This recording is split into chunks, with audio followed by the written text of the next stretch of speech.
Hey guys, welcome back to the channel. I'm gonna do something a little different today. Not really that much different, but I'm gonna open up each of these 57s. One a Chevy Nomad that I got from Ollie's, still sealed. The other a 57 Ford Custom 2-in-1 by Revell that I got at the JacksCon show for 20 bucks.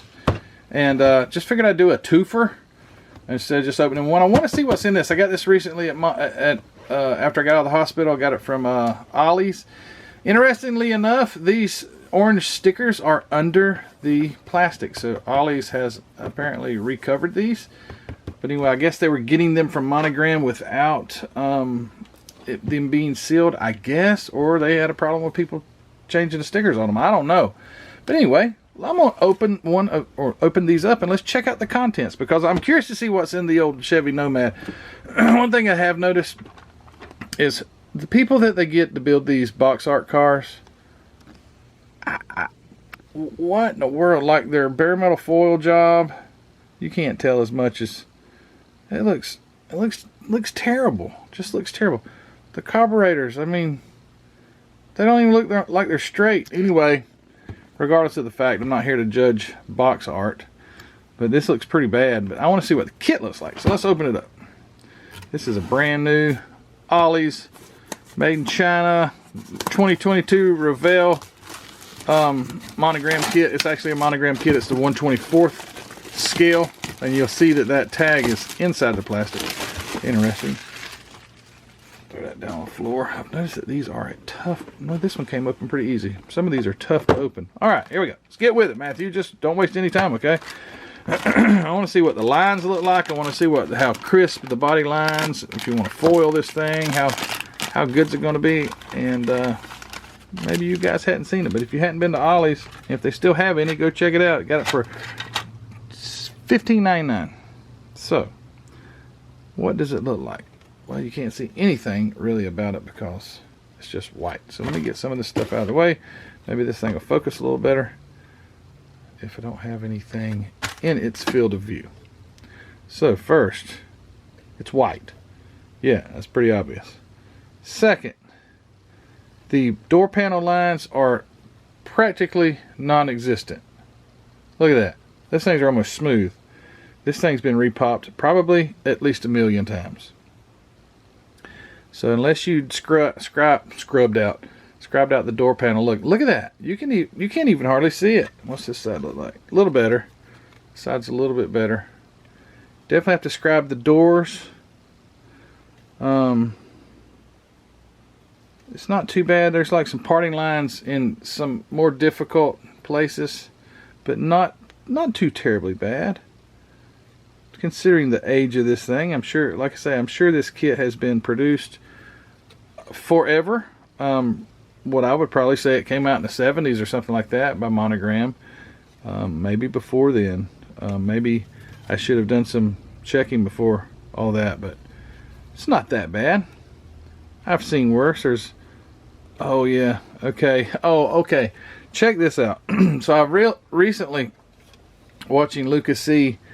He was talking about that 57 150, the Black Widow kit. As a matter of fact, my son built that kit. It's right above me. But he was talking about a parting line that goes, it just irritated him to death because a parting line went right down beside the chrome. Guess what? This is a Monogram kit.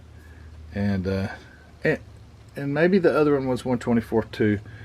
But that parting line, see it right here, runs right down by that piece of chrome, just like he was talking about. He's like, why did they do that? Because to get rid of the parting line, if you're not careful, you'll knock the chrome off of it. And I'm not sure if that Revell Black Widow kit, I don't see that I have another one of those, but I don't know if it was 1/25th. I think it is 1/25th, and this is 1/24th, but still the same problem. They've got that parting line that runs, you see it start right there, run right along the chrome. But anyway, and then it comes into here. They do put them in the wildest places. Let's get back to the box. Interior, very nice, very nice. The seat looks nice and comfy, doesn't it? Nice and bubbly. Very good. chassis, molded in duals. Kind of stinks to have molded in exhaust because sometimes you don't. Yeah, look at here. It says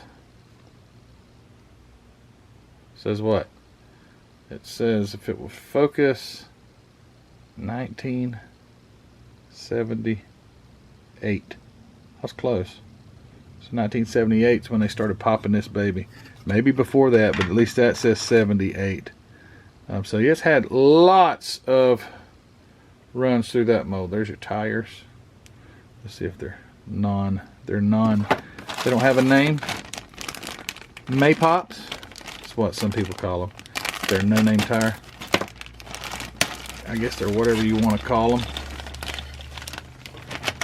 Make sure there's no parts in your bag before you throw it away. Been there, done that. So what we have here is a hood with a hood scoop. You can see where the scoop is. I don't know if it would show it through the paint if you decided to not have it. There's where the scoop goes, then there is the top of the scoop right here. Pretty cool. Got a CB radio hanging upside down there. Fan and some shocks. Some looks like a scatter shield rather than just a bell housing, but it looks like a scatter shield, like a steel scatter shield. Two, your bucket seats, standard shift transmission, a blower belt, I think, or is that not a blower belt? No, I don't think it is a blower belt. Does it have a blower? Not that I can. No, so that must just be a fan belt. Water pump, roll cage. You can tell this is an early kit. You see the basic roll bar and things like that. Then there's your 57 Chevy dashboard and a steering wheel, sport steering wheel. And I don't know if it had a stock steering wheel too. Then you got a set of manifolds or a set of headers for the small block. Front or the another set of seats. I guess you can do bucket seats or you can do bench seat up front. Cylinder heads, battery, front suspension, sway bars, springs,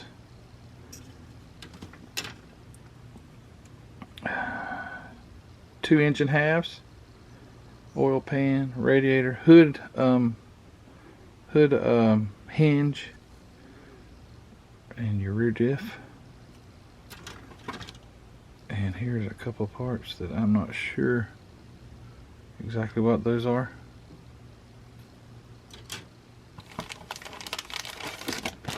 Then your chrome tree.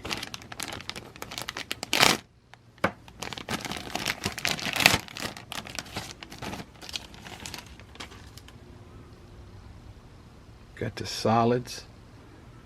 Boy, that screams 80s. Maybe even 90s. Got the big old gigantic 57 Chevy grill, rear bumper, fuel injection, or your carburetors. Where's the carburetors? There's your two carburetors right here. Two 4-barrel intake, the rear chrome around the tail lights, the front headlights. That actually looks like the rear of the diff, like they put a quick change on it. Is that what that is? Is that a quick change that goes on the back of the differential? I don't know. I think it is though. Stock valve covers and your chrome, or some chrome trim right there. Where's that go? I thought that went on the hood, but I don't think it does. Anyway, very 57 Chevy. Let's see if there's there's some decals. Oh, there they are. There's some flame decals for it right there. Looking all cool. Nice looking license plates. California and Illinois. Nice. I gotta see if that's a quick change like thing for the rear. I don't know. Let's see. Yeah, it is. There it is right there. So it's like a little quick change rear differential. Cool. Okay. Get to 57. We'll just stuff it all in here real quick and get to the 57 Ford. Not that I'm partial to Fords, but I am. So I want to open that kit up and check it out. So we'll get this one all tucked away nicely after I turn the camera off. And let's check out the 57 Ford 2-in-1. This is a cool kit. Been wanting this one. When I saw it, I knew I'd have to have it. Look at that. That cool. Revell, 1/25 scale. Opening. Oh, what year is it? 2012. I know these special edition kits, they can bring some pretty decent money. I mean, you start looking for kits like this on eBay, and which that's not a great, you know, representation of what they're actually worth, but they can start to get kind of expensive. So let's see what she looks like. All right. So get this out of there. Oh, that feels nice. That is very, very, the plastic feels wonderful. Like, nice and thick. Beefy, meaty. Alright, panel lines. Does it have any? Better. Better than the 57 Chevy, for sure. But still could stand describing. And it also has a panel, or it has a parting line right next to, but not as close to the chrome as the 57 Chevy. So, and I don't think that would be chromed anyway. It may be. I can't really tell. I don't think that would have been a chrome line there. Very nice though. It feels nice and heavy. As a matter of fact, that's really thick back there. If you'll see that, that's actually the thickness of the plastic. That's thick. Good looking body lines. Terrible parting line right there on the back window area. I don't know if you can see that or not, but yeah, that would be a tough one to get out. But other than that, nice looking car. Man, that thing is stout. Paperweight.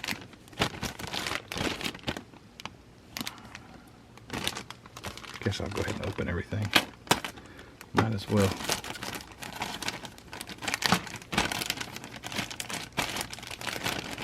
And we have here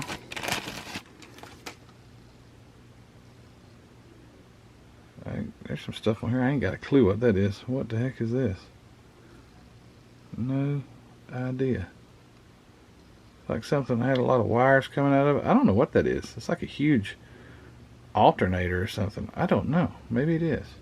Hubcaps, hood ornament, door handles, windshield wipers, front and rear bumper, and a grill right there. This one is also made in China. Everything, all the newer kits for the most part, except like Salvino's, I think Mobius may be made in America. There's some. There are still some that are made in America. I shouldn't say they're all, but I know your main big brands are mainly made over in China.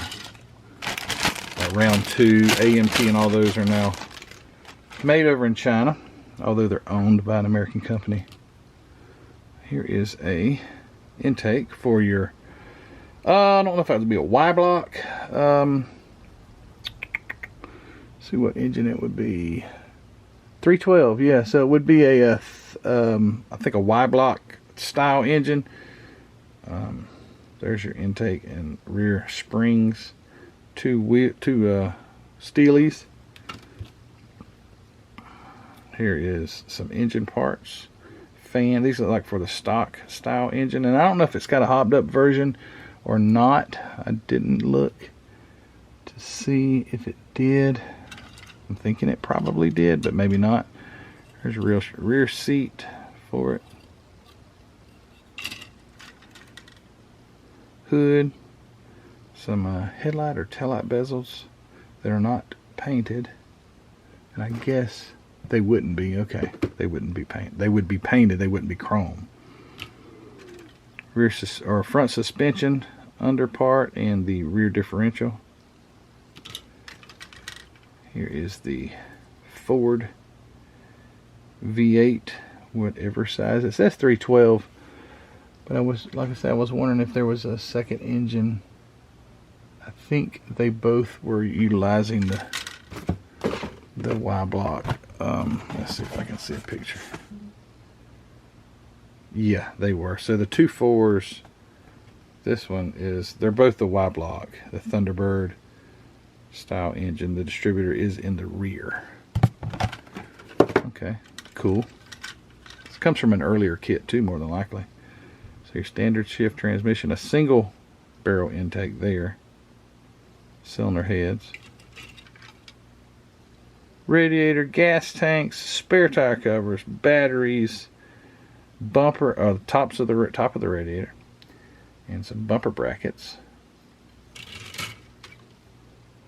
More springs. I guess if you had the drag, it's got probably more, stands up in the back better or bigger. Drive shaft, shocks, front of the differential right there where the actual ring and pinion would be. Here's the chassis. No molded in exhaust on this one, and very nice. And I say that's the chassis.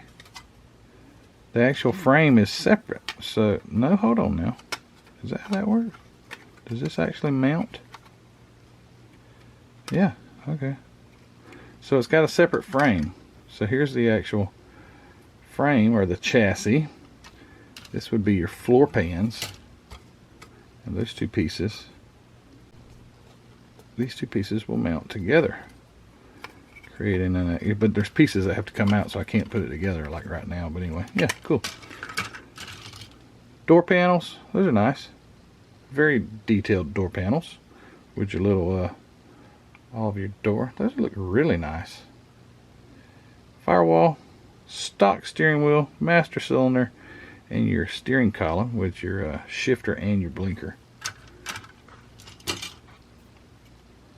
Here is the other wheels. So those are your stock wheels. The other two in the back were drag wheels.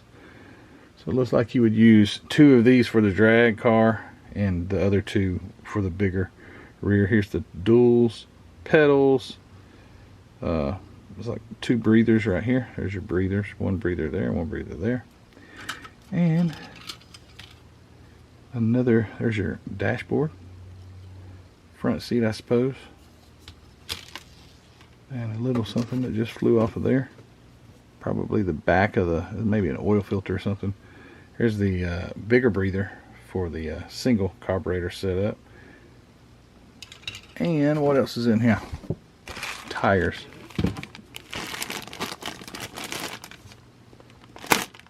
And the glass is right here. I won't open the glass up.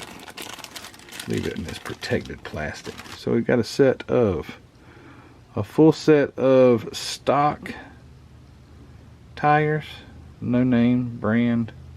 See if I can get the tread to show up. Very nice. Nice little set of tires. And then for the rears, on the drag car at least, here's just a set of drag slicks. No name also. So that's pretty neat. And we got taillights, a couple of screws, and we have a decal sheet. Oh, that's nice. So a bent 8 and flat out. And look at the door panels. They are cut out around the handles and all. That's nice. Very cool. Got white walls. All kind of little stickers. Decals, sorry. Speedometer. FORD. All kind of emblems. Here's some contingency sponsors.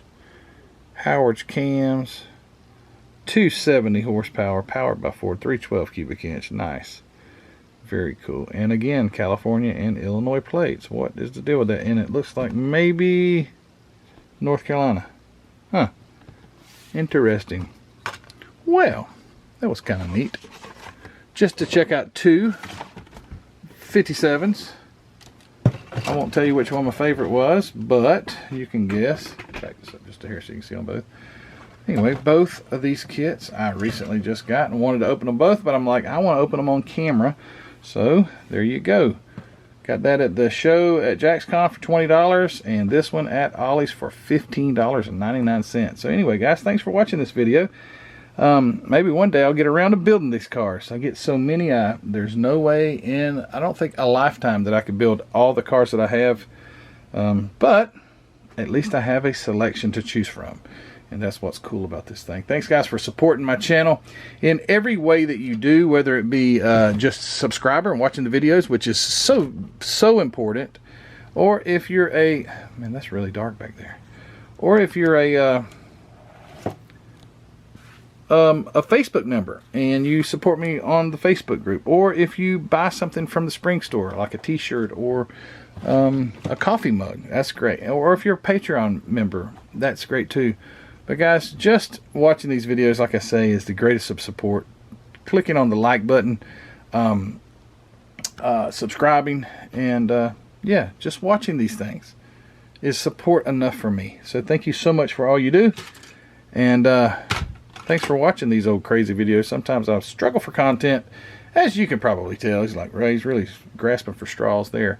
But I wanted to open these. I wanted to check them out, and I wanted to bring you guys along when I did that. So there you go. All right, guys, thanks for watching. Again, don't forget to like the video, and we will see you later. Oh, by the way, don't forget to check out Hobby Nut Models, where you can grab yourself possibly one of these kits. You never know what Mark's got. He's always got different kits, and some great MCW paint to paint your kit with. You need supplies to sand it with and to paint it and to do everything. He's got it. Go check it. Go check it out. HobbyNutModels.com. Linked in the description of the video. And we will see you all on the next one. Take care. Bye.